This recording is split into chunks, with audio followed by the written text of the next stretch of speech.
Hey everyone, my name is Kenji, and in this video I want to share my resume that got me an internship at Goldman Sachs, specifically in their investment banking division in New York City. So hopefully this will serve as a bit of a tips and tricks, and I'll show you why I did what I did, and it's basically all the way leading up to the internship. So obviously the internship's not going to be in the resume. And here's some proof that I actually worked there in case you're suspicious. I'll also be attaching a resume template in the description in case you want to use it for yourself. As a bit of a disclaimer, if you will, this is a resume that's worked for me, but that being said, there's obviously many other resumes out there that are probably equally as efficient, if not better. But this one's gotten me interviews with JP Morgan, Morgan Stanley, Bank of America, and many others. So hopefully this is going to be useful for you guys. So here's the resume, and generally speaking, it should be 1 page long. I've never seen 2-page resumes in investment banking.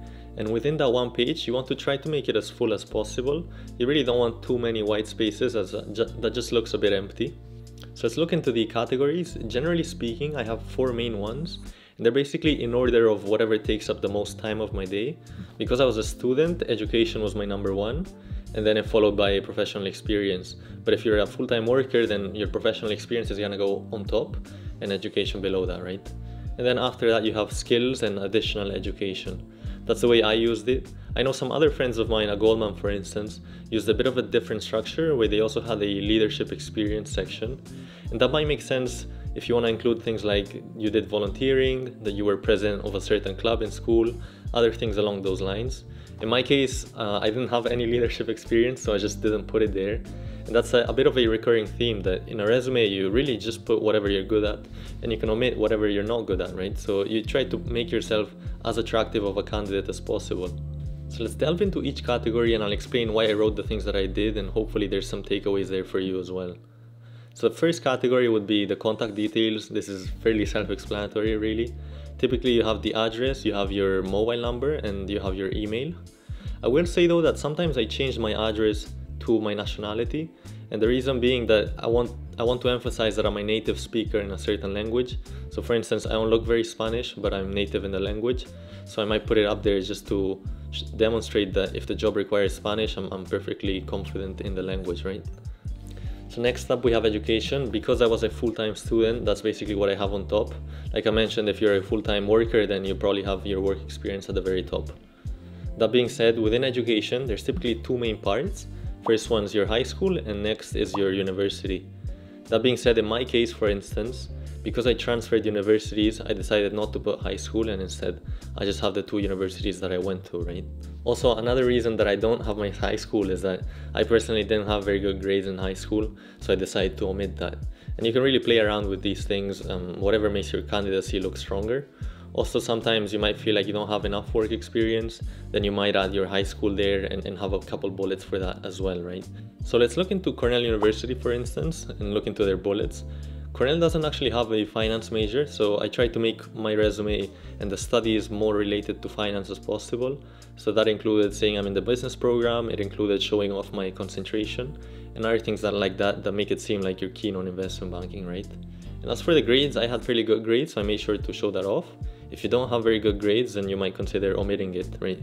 Also, because I don't have a leadership experience section, I put that I was a teaching assistant in there in a subject in statistics, essentially. So basically that shows that I'm good with numbers, right? Which is good for an investment bank. And then you can see here in the relevant coursework, that's something fairly unique to my resume, and I like to have that there basically to demonstrate that I understand the subject and I'm comfortable with the finance terminology, right? Especially if you're, say, a history major or something that's really not related to finance. It's very good to use that to demonstrate that you are keen on the topic, you're not just there for the money or something, and that you understand it, right? That being said, if you actually include, say, corporate finance in your relevant coursework, odds are if you get to an interview stage, they'll ask you about corporate finance. So keep that in mind and make sure that you're actually comfortable with the topic. Next up, we have professional experience, and this should really be the bulk of your resume. It should really occupy the most out of the page. That being said, I realize that a lot of you probably don't have too much work experience. I personally didn't at the time, but I even put things like working as a bellman, which sure isn't finance related, but it's still better than, say, sitting around partying all day or something, right? So it shows that you're active and you're trying to do something. So typically the way I structured it, you have the name of the company, followed below that is your title, followed by the department name. And then on the other side, you have the date as well as wherever the location was. And for the bullets, I typically try to keep it consistent. I have 4 each, as you can see there. Sometimes you can also have them in ascending order, where your newest job is the one with the most bullets. Obviously, don't have your oldest job with the most bullets, as that just wouldn't really make much sense, right? Within each bullet, you'll notice that I actually just get right to the point. It's not really a full sentence. Ideally, you should try to use action verbs. I use something like evaluated, I conducted, I analyzed, things like that. And then you try to quantify wherever possible. So you might want to say how much of a budget you had, what number of clients you worked with, other things like that that are just going to help give context to the reader, right? Also, you may have noticed that throughout my resume, I try to have big brands in there. I think I have Marriott, Bloomberg, PwC. These are fairly well-known brands. And the reason I have that is I think that a good brand just gives you a lot more credibility, right? If a big company is willing to trust you with your work, then that means that you're probably good, you probably have something of value, right? Or else they wouldn't hire you. Whilst on the other hand, if you say you have your dad's restaurant, fair enough, you might actually learn more from your dad's restaurant. But that being said, it's not as credible of a source as a big company might be, right? And that's just my opinion, right? I think that big companies give you good credentials. Other people might think differently, and they might say that it's better to prioritize learning. And fair enough, both arguments work, and this is just my opinion. So let's go through each job chronologically. So my first one was a bellman. Obviously, it doesn't really have much to do with finance. But that being said, I tried to link it wherever possible to an investment banking role. So we know that investment bankers typically work in teams, right? So I tried to mention that in my bellman role. They typically act with clients. I try to mention that again with my bellman role through guests, right? And they're comfortable dealing with other people, so I try to mention that as well. So you really want to touch on the strong points and try to create a bit of a link between the role that you were at and the role that you want to be at. Next up, I have Bloomberg, and you can see that it was really only a 1-week program, but I thought it was worth mentioning. It's finance related, so it's better than a bellman role, say. So that's a big plus. Also, it demonstrates that I'm keen on the industry. I understand how it works. If you look at my bullets, I clearly state that I've done research, that I've worked with the Bloomberg Terminal, which is a tool that they use fairly often in investment banks, and that I overall understand how the markets function, right? So lastly, I have PwC, and I worked as a financial auditor there. So I used a lot of the skills that investment bankers use, like good knowledge of accounting, good knowledge of finance, and working on Excel a lot, right? So I tried to emphasize that. I mentioned that I've worked on financial models, that I've worked on Excel in particular, and also that I've worked as a team and interacted with different clients, right? In my case, it was departments at specific companies. And you can see I also mentioned the clients that I worked with. And that's mainly because they were high profile or big name clients, like the Volkswagen Group, say. And so if PwC trusts me to go work at Volkswagen and see their financial statements, that probably means that I wasn't incompetent, right? I was fairly decent, and so they were able to trust me with my work. So moving on to the skill section, here I have computer skills as well as languages. I have languages on top, mainly because that's what I'm fairly good at. I'm fluent in 5 languages, so I think that's something that makes me a fairly attractive candidate, so I try to emphasize it. That being said, if you only speak one language, say English for instance, then there's no need to have a language section, right? Don't put it if you feel like it's going to be to the detriment of your resume, right? If you want to say that you speak more than one language, really be honest about this stuff. Try not to lie wherever possible.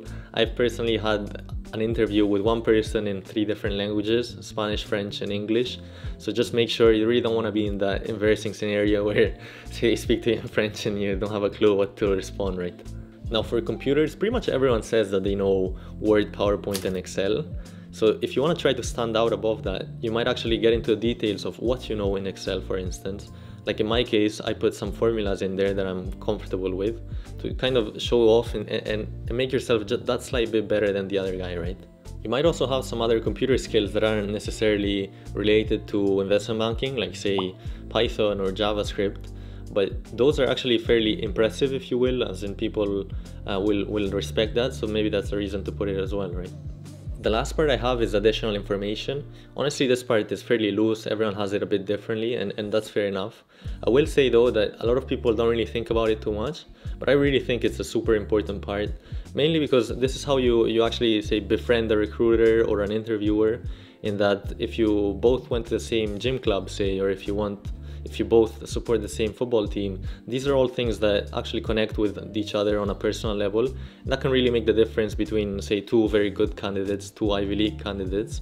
You might be that just one bit better because the person liked you more, right?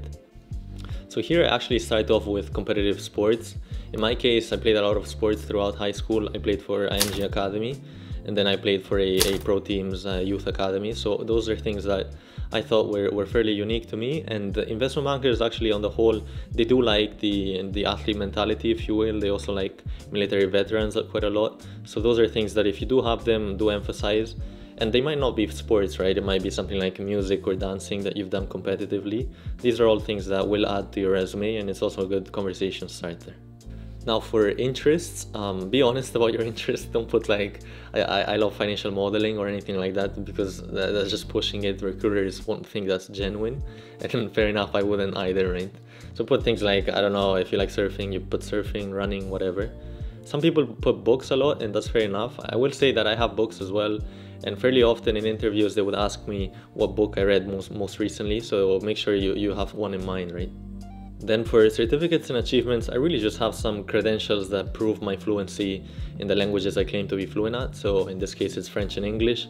I have some certificates for those, and I also have some scholarships that I've earned along the way, right?